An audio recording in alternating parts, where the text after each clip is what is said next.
Alright guys, we are back with another video, and it looks like Innovated Research just dropped a poll, and the results were too interesting for me not to share, so let's have a look at this here. It's showing a tie, 38% for the Liberals, 38% for the Conservatives, 12% for the NDP, 7% for the Bloc, 3% for the Greens, and PPC/other 2%. PPC can't even get their own category anymore. Now, it's tied in terms of the vote percentage. Well, Danny, what's interesting about this? Here's the regionals. Okay, and this is where things get a little bit crazy. So, we actually have, in this model, a conservative minority. Now, a lot of you might look at that and say, well, wait a minute. I've always heard that if the Conservatives want to win a minority, they're going to have to win at least 4 or 5 points ahead of the Liberals in terms of the popular vote. Well, apparently it's not true. It just depends. Like, for example, right? Like, so Montreal, the island of Montreal is going to be extremely liberal.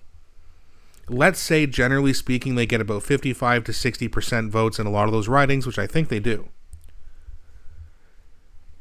And then all of a sudden, this time comes along, and now they're getting 65 or 70%.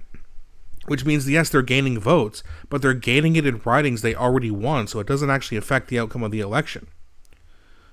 Last time, we actually saw Aaron O'Toole slightly win the popular vote, but he lost to Justin Trudeau in a minority. So it can happen either way. Like, you don't have to, for people to say, well, the Conservatives have to win by 4 to 5 points just to get in a minority. No, they don't. It's not true. It can happen to either side, where you can lose the popular vote and still win the election, and this model proves it. Now, that being said, there are some very, very interesting numbers here. So, for example, they have the Conservatives with 22 ridings to the Liberals 10 in Atlantic Canada. BC, 6 riding lead for the Conservatives as well, and the NDP actually getting 6. Ontario, which a lot of people are projecting for the majority to go over to the Liberal Party. I've seen upwards of 80 seats, but this is showing 59% for. I keep saying percent. 59 ridings for the Conservatives to 56, 6 more for the NDP. Now for the prairies, this is where it gets a little bit weird. Well, it's already gotten a little bit weird. It gets even more weird when we look at 10 ridings for the Conservatives and 16 for the Liberals, 1 for the NDP and 1 for the People's Party. Now, that's very interesting. There's not a whole lot of ridings out in the prairie provinces, but that being said, for the Liberals to win in the prairies is very strange.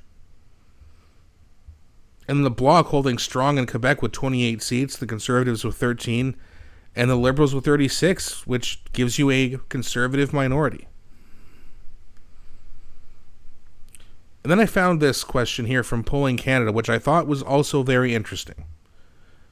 Quote unquote, "There is nothing Pierre Poilievre can say or do to make me vote Conservative. Agree, 52%, disagree, 41%, which shows you, in my opinion, that most people who are taking these polls are Liberals. Which means you could absolutely be seeing a response bias here.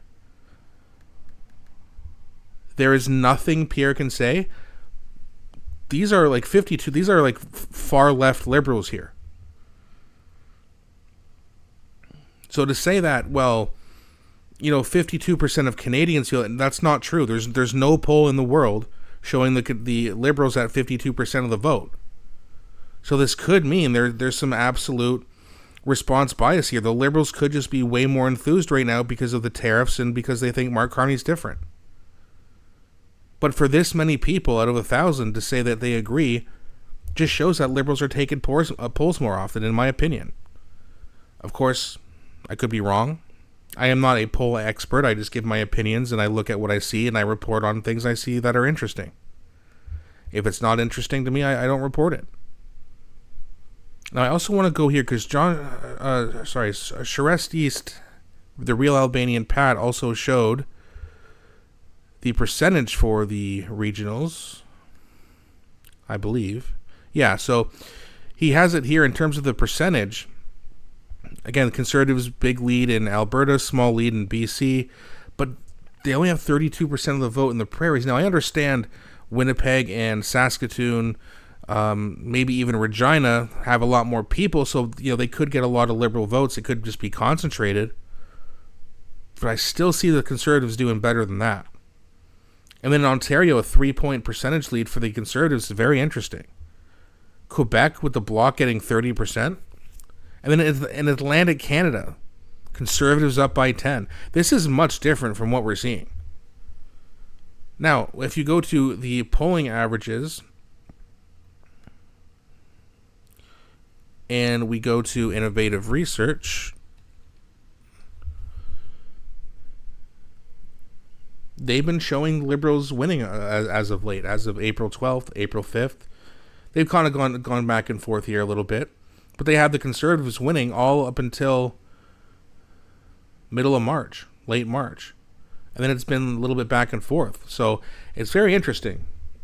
There's definitely some interesting things going on with the polls. Listen, someone's going to be right, someone's going to be wrong. Is Innovative right? Or is Nanos right?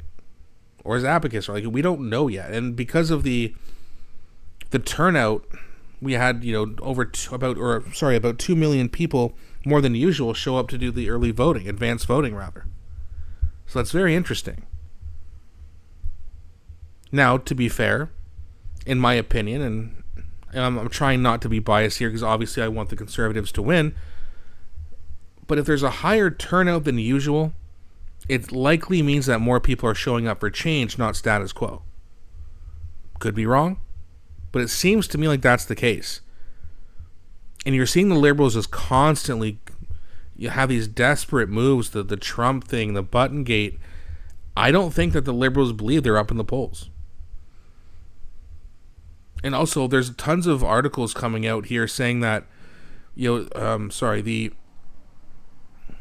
Toronto Star. Let me see if I can find this here for you. Was it Global? I don't think it was Global. Sorry, I should have had this pulled up. I wasn't really planning on talking about it.